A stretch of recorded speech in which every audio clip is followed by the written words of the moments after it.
आपण हे कोकण पहाडोले जातीचे जांभळीचे झाडं लावलेली आहेत। या अर्ध्या एकरामध्ये आपण लागवड केलेली आहे आणि हे 25 बाय 25 फुटावरती आपण लागवड केलेली आहे। या झाडाला उन्हाळ्यामध्ये सीझनमध्ये सुद्धा पाणी चालू होते, त्यामुळे झाडाची क्वालिटी बघू शकता। आपण यामध्ये तूर लागवड केलेली होती आणि तुरीमध्ये थोडं तण वाढल्यामुळे आपण झाडांकडे थोडं लक्ष देऊ शकलो नाही, परंतु ज्या झाडांना व्यवस्थित पाणी चालू होतं ते झाडं बघू शकता। आपण आता या झाडांना विडमॅट टाकून घेणार आहोत आंब्याप्रमाणे।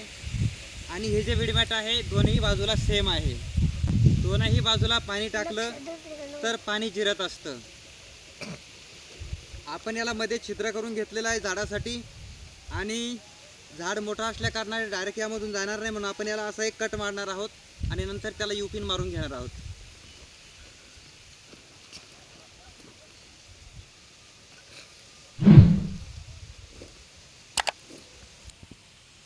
सेंटर लाईन पासून आपण याला असं कट मारणार आहोत छिद्रापर्यंत।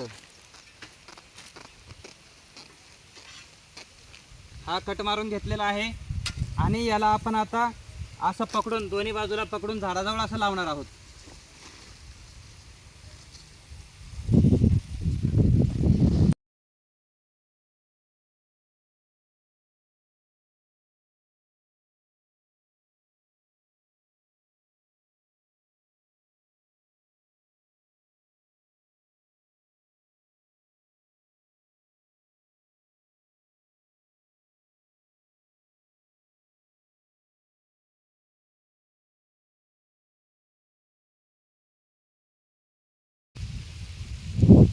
या ज्या पिना आहेत, तार आहे, त्या ताराचा आपण युपिन अशी बनवून घेणार आहोत।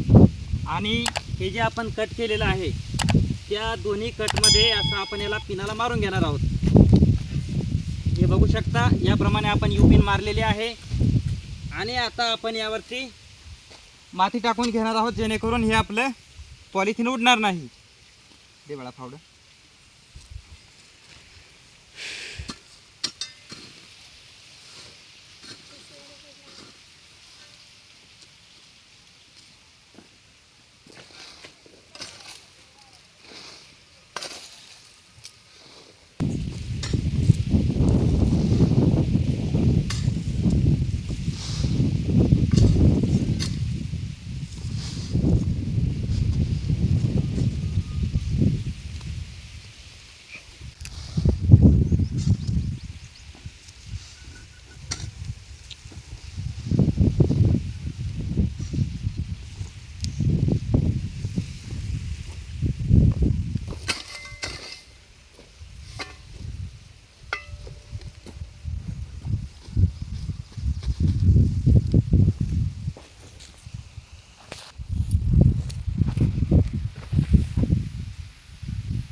हे बघू शकता, छान प्रकारे झाडांना पाणी चालू आहे आणि आपण याप्रमाणे विडमॅट टाकून घेतलेला आहे।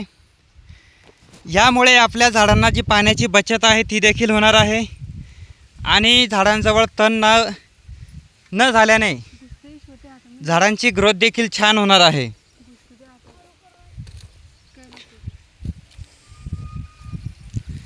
हे बघू शकता, आता झाडांना जे आपण पाणी देत आहोत त्याची धूप जी आहे कमी होणार आहे, कारण झाडांजवळ आच्छादन राहणार आहे। याप्रमाणे तुम्ही देखील तुमच्याकडे फळबागा असेल तर आच्छादन करू शकता, विडमॅटचा वापर करू शकता।